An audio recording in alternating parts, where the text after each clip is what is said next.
Hear a phone conversation between an estate agent and a woman wishing to rent accommodation. First, you have some time to look at questions 1 to 10.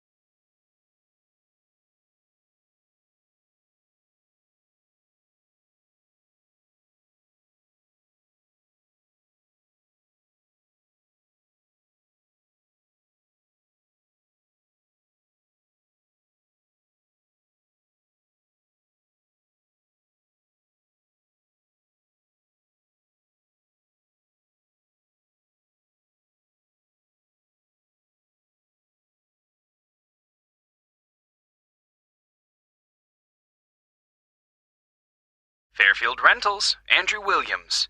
How can I help you? Oh, hello. I'm calling from the UK. My family are moving to Canada early next year, and we're hoping to find somewhere to rent in Fairfield for the first 6 months while we settle in. Right, I see. Well, let's get your details. Yes, my name's Jane Ryder. Okay, Jane. And can I have a phone number?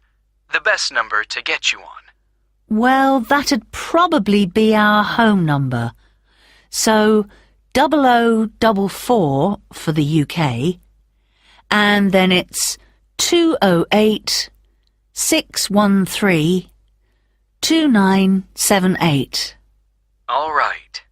And an email address, please, so we can send you out all the information and forms. I think it's best if I give you my husband's email.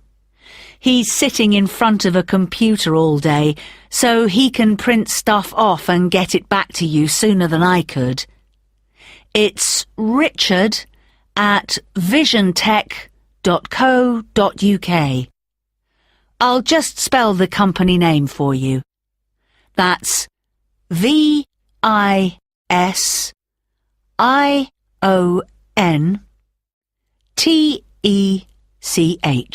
Great. And we have a question here about occupation.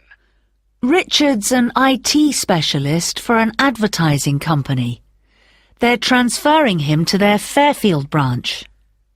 Actually, just your job for now, thanks. Me? I'm a doctor at the hospital in our town.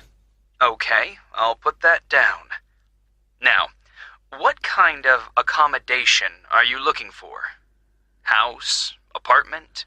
An apartment, probably, as long as it has 2 bedrooms. There'll be me, my husband, and our 10-year-old son. And so with an apartment, you're less likely to get a garden. That's okay. But what about a garage? Is that something you'll want the apartment to have? Yes, that's definitely important. Okay, just a moment. I'll just make a note of that. But, before we go on, I should probably say now that what we don't need is any furniture, because we'll be shipping all that over, and I don't really want to pay for storage while we're waiting to buy a house. Not a problem. I'll make a note of that. Actually, though, just thinking about the kitchen, what can I expect from a rental property? I mean, what kind of equipment is provided? Well, the normal thing is that you get a stove. I think that's a cooker in British English. Okay, good to know. But how about a fridge?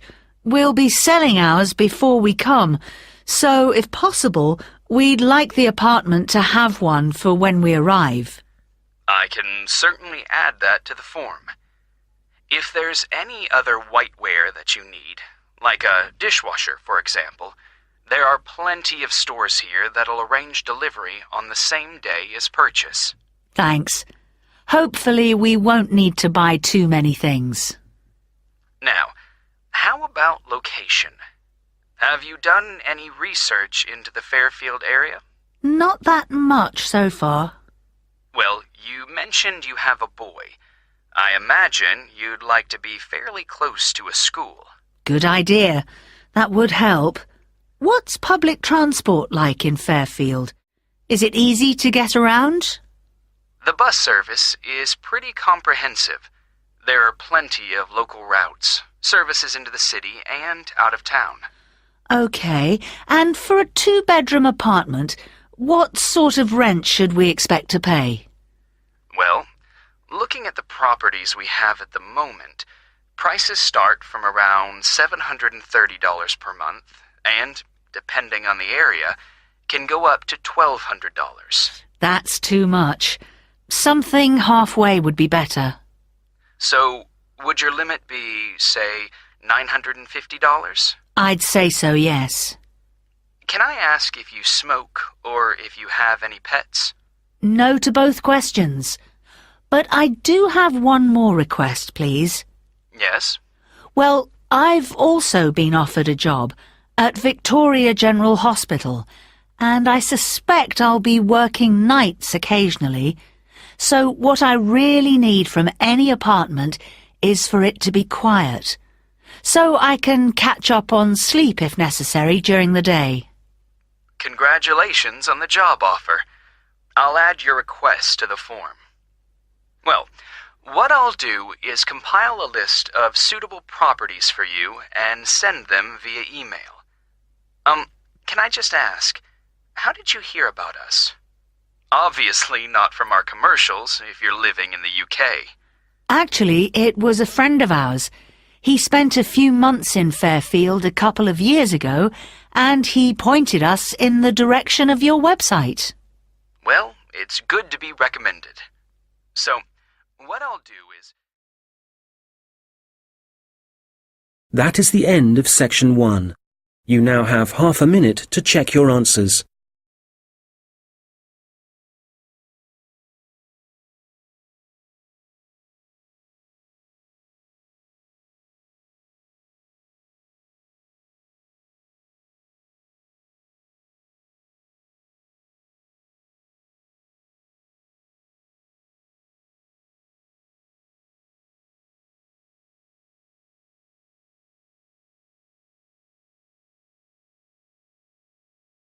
Now turn to section 2.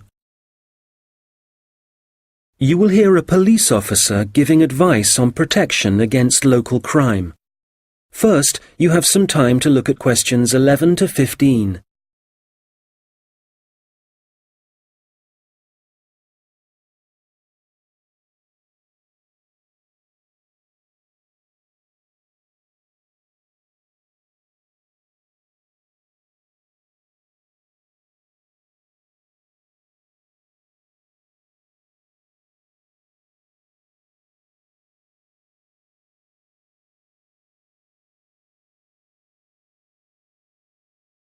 Well, good afternoon.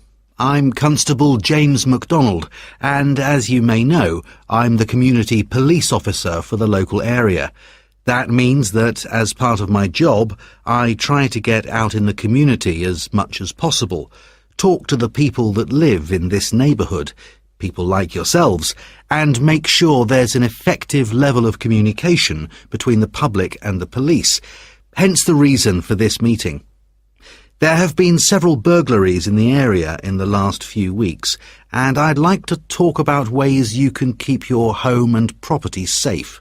So I'd suggest that a good way to start is by talking to your neighbours and exchanging contact details with them.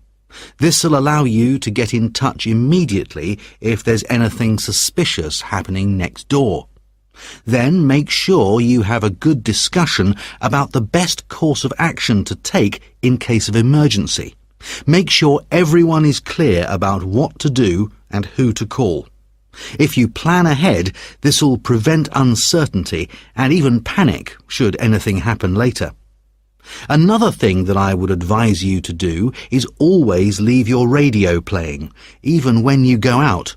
And if you keep your curtains closed, burglars are less likely to try and break in because they can't be sure whether someone's home or not. Now, none of us want to be in the situation where we can't get into our own home, but do take time to think where the best and safest place is to leave your spare keys. Putting them under the doormat or anywhere near the front door is just asking for trouble. You'd be surprised how many people actually do this, and it makes life really easy for burglars. All these things will help keep your community safe and will cost you nothing. However, if you are going to spend some money, what I'd recommend more than anything else is that you invest in some well-made window locks for your house. This will give you peace of mind.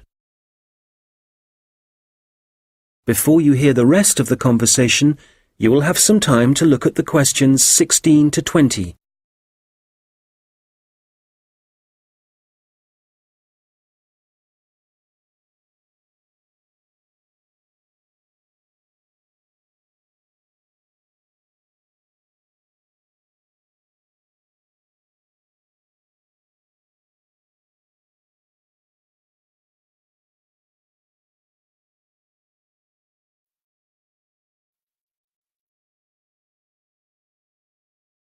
Now listen and answer questions 16 to 20.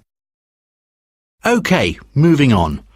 Unfortunately, there's been an increase in the number of minor crimes and antisocial behaviour in the general area, and I want to talk about some specific prevention measures that are being proposed. First of all, the skate park. As you probably know, it's well used by younger people in our community, but unfortunately we're getting more and more reports of broken glass, making it especially dangerous for younger children.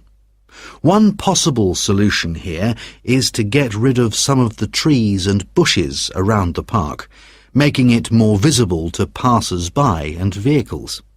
If the vandals know they're being watched, this might act as a deterrent. As you will have heard, a couple of local primary schools have also been vandalised recently, despite the presence of security guards. The schools don't have the funds for video surveillance, so we need people in the neighbourhood to call their nearest police station and report any suspicious activity immediately. Please don't hesitate to do this. I expect most of you are familiar with the problems facing Abbotsford Street. It seems that no amount of warning signs or speed cameras will slow speeding drivers down. I'm happy to say, however, that the council have agreed to begin work over the next few months to put in a new roundabout. What else? Oh yes, the newsagent and the gift shop on Victoria Street were both broken into last week, and although no money was taken, the properties have suffered some serious damage. Access was gained to these shops through the small alleyway at the back of the properties. It's dark, and as you can imagine, no one saw the thief or thieves in action. So we've been advising shop owners along there about what kind of video recording equipment they can have put in. We'll then be able to get evidence of any criminal activity on film. The supermarket car park is also on our list of problem areas. We've talked to the supermarket managers and council authorities, and we've advised them to get graffiti cleaned off immediately and get the smashed lights replaced. If you don't deal with this sort of thing at once, there's a strong possibility that the activity will increase and spread, and then it becomes... That is the end of section 2. You now have half a minute to check your answers.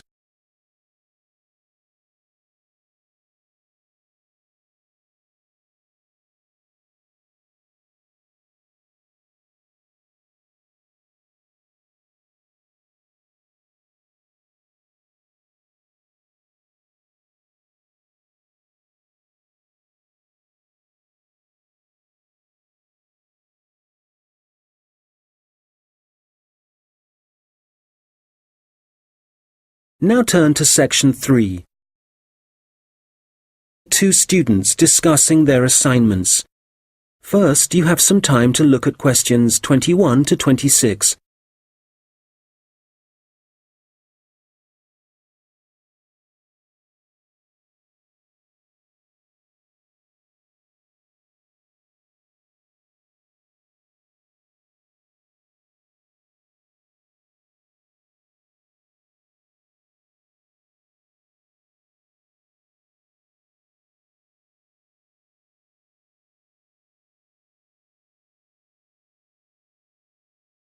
Hi, Mike. How's it going? Actually, I was up last night with an assignment, so yeah, I'm tired, but I guess we'd better sort this presentation out. Well, we've done enough background reading, but I think we need to organise exactly what we're going to say about biofuels during the presentation, and the order. I thought we could start by asking our audience what car engines were first designed to run on, fossil fuels or biofuels. Nice idea. Yes, when most people think about cars and fuel, they think about all the carbon dioxide that's produced, but they don't realise that that wasn't always the case. You're probably right. The earliest car engines ran on fuel made from corn and peanut oil, didn't they? Yes. The manufacturers used the corn and peanut oil and turned them into a kind of very pure alcohol. You mean ethanol? Yes. In fact, most biofuels are still based on ethanol. Actually, I've got some notes here about the process of turning plant matter into ethanol, the chemical reactions and the fermentation stages. And it's interesting. The other students would appreciate it, but different biofuels use different processes. And if we give a general description, there's a risk we'll get it wrong, and then the tutor might mark us down. I'd rather we focus on the environmental issues. Fair enough. So, the main plants that are used for biofuel production now are sugarcane, corn... and canola. Of all of them, canola is probably the least harmful because machines that use it don't produce as much carbon monoxide. Sugarcane seems to be controversial. It doesn't require as much fertiliser as corn does to grow, but when they burn the sugarcane fields, that releases loads of greenhouse gases. Yes, but some critics have suggested that the production of corn ethanol uses up more fossil fuel energy than the biofuel energy it eventually produces. For that reason, I'd say it was more harmful to the environment. I see what you mean. You're probably right. It's interesting how everyone saw the biofuel industry as the answer to our energy problems, but in some ways, biofuels have created new problems. Well, in the USA, I wouldn't say that farmers are having problems.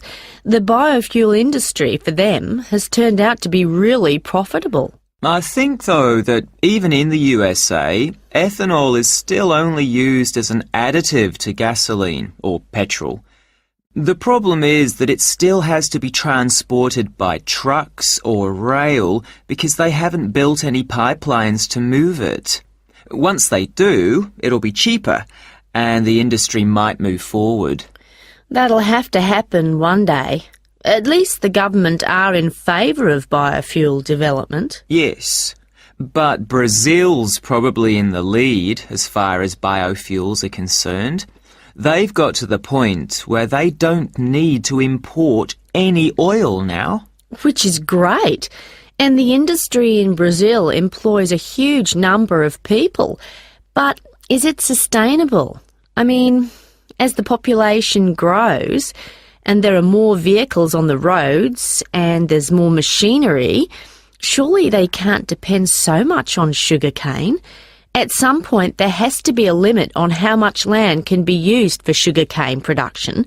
Certainly, if you want to preserve natural habitats and native wildlife. I think that whatever problems Brazil's facing now, the same will be true for any country. You have to weigh up the pros and cons. Well, we probably won't see an increase in biofuel use. I mean, they won't replace fossil fuels until we can find ways to produce them cheaply and quickly, and with less cost to the environment. Making sure they require minimal energy to produce. Exactly. And in a way, that means they have to cost less than fossil fuels, certainly when you're filling up your car. Yes, and whatever other kind of engines use fossil fuels at the moment.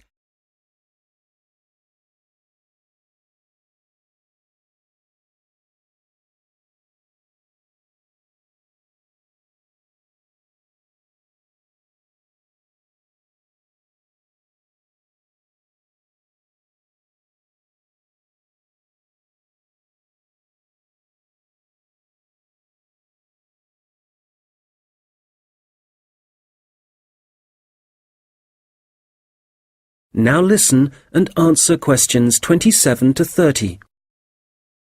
All right, so in the last section of the presentation, what problems are we focusing on? Well, we've already had a look at different types of pollution in the first section, so we can leave that out. But the biggest issue related to biofuels is that land is now being used to grow biofuel crops, and that's contributing to global hunger. Indeed. It doesn't seem right we're using corn to run cars when people can't afford to buy it to eat. Yes, let's talk about that. The other thing is that in some countries, the way that biofuel crops are grown and harvested still produces a great deal of pollution, really damaging to the atmosphere. OK, that's definitely an issue we should look at. Let's not finish on a negative note, though. Why don't we talk about the potential new sources of biofuel? So rather than corn and sugarcane, what other plants could be used? Good. Some companies are exploring the possibility of using wood and seeing how that can be used to make ethanol. Yes, and algae is another possibility. You can grow it in any water and it absorbs pollutants too. I read that. And grasses, they're another plant that researchers are investigating as a biofuel. And these kind of plants aren't used as food, which is why... That is the end of section 3. You now have half a minute to check your answers.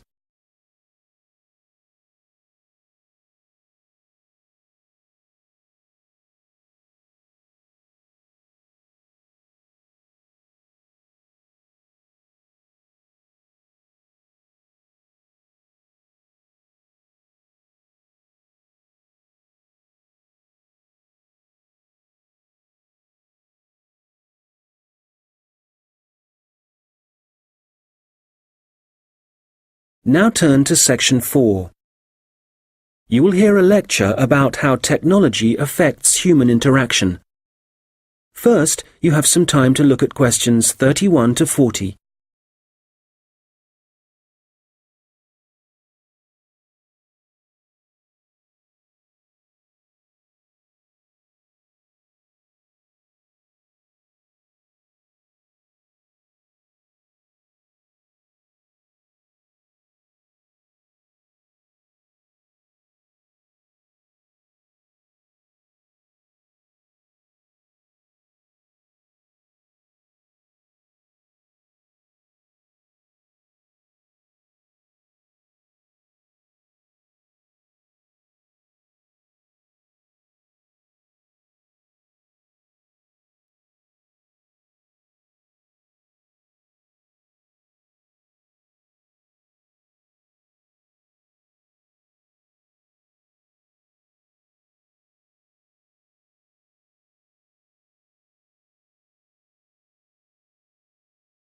Good morning.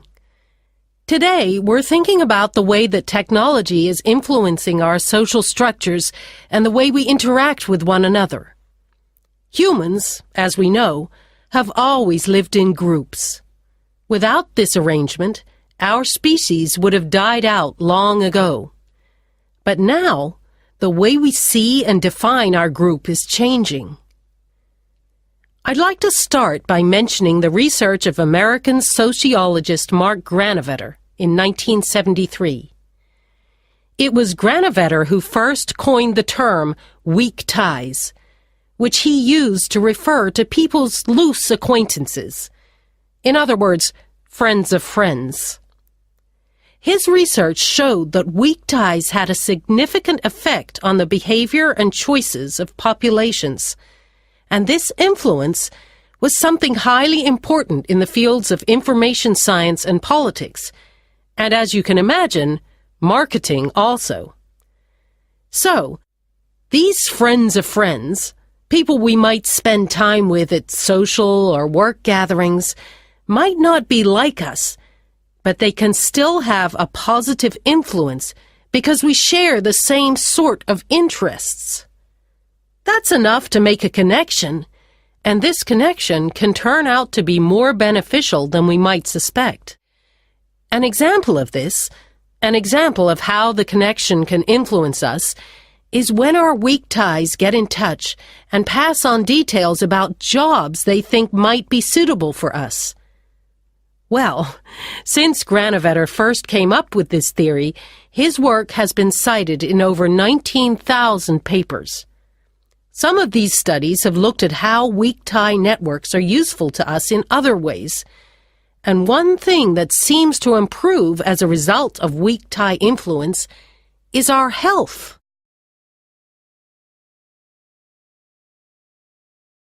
Today, our number of weak tie acquaintances has exploded due to the Internet, to the phenomenon of online social networking. This is still a relatively new way of communication, something that has a huge amount of potential. But also, as with any invention, it brings with it a new set of problems. Let's start with the benefits. Without question, online social networking allows us to pass on the latest news, to be up to date with local and global events, and for many, this information comes from sources more trustworthy than local media. So this is one clear point in favor of online social networking. I know that it's also being used by students as a means of increasing their chances of success in the way that lecture notes can be shared and ideas discussed. I think, personally speaking, that we need some further research before we can definitively say whether it helps or not. There's also been a great increase in the number of networking sites devoted to sharing advice on health issues, but there are as yet no studies to prove the reliability of that advice. Now, what we do have clear evidence for is that people are developing friendships and professional networks in a way that wasn't possible before. The process is faster. I'm not talking about quality here, but simply that they exist. And it's debatable whether the number of online friends that you have increases your level of self-confidence. That's perhaps an area of research some of you might be interested in following up. Turning to the problems, there are any number of articles connecting online activity to falling levels of physical fitness. But it's too easy to blame the Internet for our social problems. The poor grades of school children are also frequently linked to the time spent on social networking sites. But it would be naive to believe there are no other contributing factors. One real concern, however, is the increase in the amount of fraud, where, for example, people are using the personal data of others, which they've put online, for criminal purposes. This kind of activity seems likely to continue. And then, certainly for employers, online social networking sites have provided a great time-wasting opportunity, reducing productivity like never before, and I doubt they can put a stop to this habit, no matter what restrictions are in place. We'll come back to these issues in a minute, But I'd like to say something about the theories of Robin Dunbar, an anthropologist at Oxford University. Dunbar has found that the human brain has evolved in a way that means we can only give real attention to a particular number of people. 150, apparently. So, for example, if the number of friends on your online network is greater than that, according to Dunbar, this would imply the relationships are only superficial. Dunbar is not against online relationships, but he maintains that face-to-face interaction is essential for the initial creation of true friendship and connections. He's concerned that for young people, if their only experience of forming relationships is online, this doesn't allow them to form the ability or acquire the strategies for maintaining relationships. For example, in situations where negotiation or diplomacy is required, or where it's